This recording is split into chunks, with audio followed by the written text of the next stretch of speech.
स्वतःसाठी तर नेहमीच आपण पौष्टिक पदार्थ करतच असतो, मग गणपती बाप्पाला का नको? तर चला, जराही मैदा साखर न वापरता पौष्टिक असा पदार्थ पिकलेल्या केळीपासून करूया. तर मग जास्त वेळ न वाया घालविता लगेच आपण आजच्या रेसिपीला सुरुवात करूया.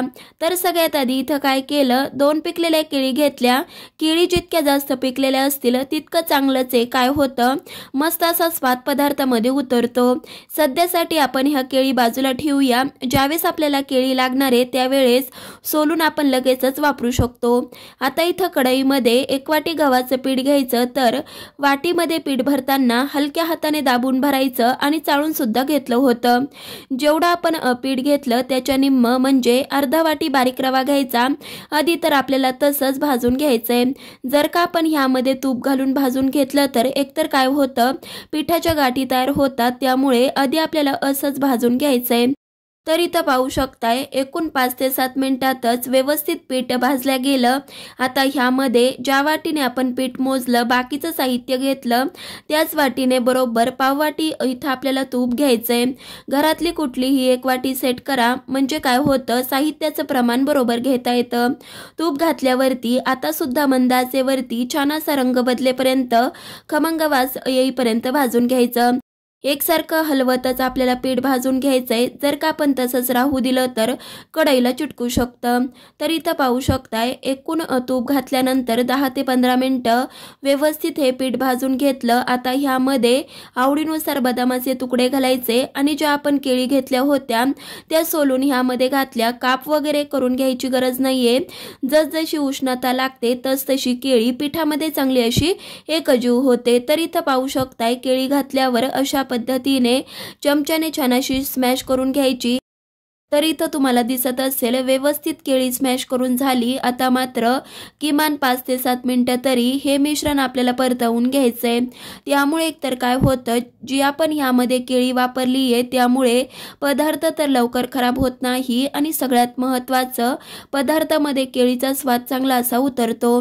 तर इथं पाहू शकताय 5 ते 7 मिनिटं चांगलं असं परतवून घेतलं. आता ह्यामध्ये 1 वाटी गूळ घालायचा आहे. तर गूळ आपल्याला बारीक चिरून वापरायचा आहे किंवा किसून. गुळाचे खडे राहायला नको, त्यामुळे चिरून किंवा किसून दोन्ही पद्धतीत वापरू शकता. आता ह्यामध्ये मी गूळ घातला आणि व्यवस्थित मिक्स होईल एवढंच आपल्याला परतवून घ्यायचंय. नंतर गॅस बंद केला. आता ह्यामध्ये थोडंसं जायफळ किसून घालायचंय. जर का इथं तुमच्याकडे जायफळची पावडर असेल तर ती सुद्धा वापरू शकता. जायफळ घातल्यावरती चांगलं असं कालवून घेतलं की लगोलग आपलं इथं पेढ्याचं मिश्रण तयार झालं. हे पेढ्याचं मिश्रण वापरून तुम्ही लाडू देखील करू शकता, पण थोडंसं काहीतरी वेगळं म्हणून इथं मी पेढे तयार करून घेतेय. तर इथं पाहू शकताय हे मिश्रण पटकन थंड होण्यासाठी एका डिशमध्ये काढून घेतलं. हे मिश्रण ताटलीला चिटकू नये म्हणून आधी थोडासा तुपाचा हात सुद्धा ताटलीला लावून घेतला होता. आता हे मिश्रण ताटलीमध्ये काढून झाल्यावर एक साधारणतः 10 ते 15 मिनिटं थंड करून घ्यायचं. तर चला 10 ते 15 मिनिटं सुद्धा झाले. बरंचसं हे मिश्रण थंड झालं. खूपही थंड करून घेऊ नका. काय होतं, ह्यामध्ये आपण पाक तयार करून घेतला नाहीये, त्यामुळे पटकन हे मिश्रण सुकं सुकं तयार होतं. त्यामुळे हलकं कोमट झालं की लगोलग आपल्याला पेढे बनवून घ्यायचेत. कोमटसर झाल्यानंतर ह्यामध्ये अर्धा चमचा खसखस घातली. व्यवस्थित कालवून घ्यायचं आणि दाखवल्याप्रमाणे पेढे बनवून घ्यायचे. तुम्हाला जर का इथं पेढे बनवायचे नसतील तर ह्याचे तुम्ही लाडू सुद्धा करू शकता. मस्त असा पेढा दिसतोय. बाकीचे सुद्धा अशाच पद्धतीने करते आणि सगळे पेढे झाल्यावर तुम्हाला दाखवते. तर चला, सगळे पेढे मी इथं बनवून घेतले. तुम्हाला एक पेढा तोडून दाखवते. पाहू शकताय मस्त दाणेदार खुसखुशीत पौष्टिक असे केळीचे पेढे तयार केले. त्यामुळे तुम्ही सुद्धा घरी करून पहा. कसे वाटले ते सुद्धा कमेंटमध्ये नक्कीच सांगा.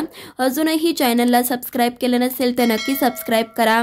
तर मग चला, पुन्हा भेटूया तशाच एका नवीन साध्या सोप्या पारंपरिक रेसिपी बरोबर. तोपर्यंत धन्यवाद.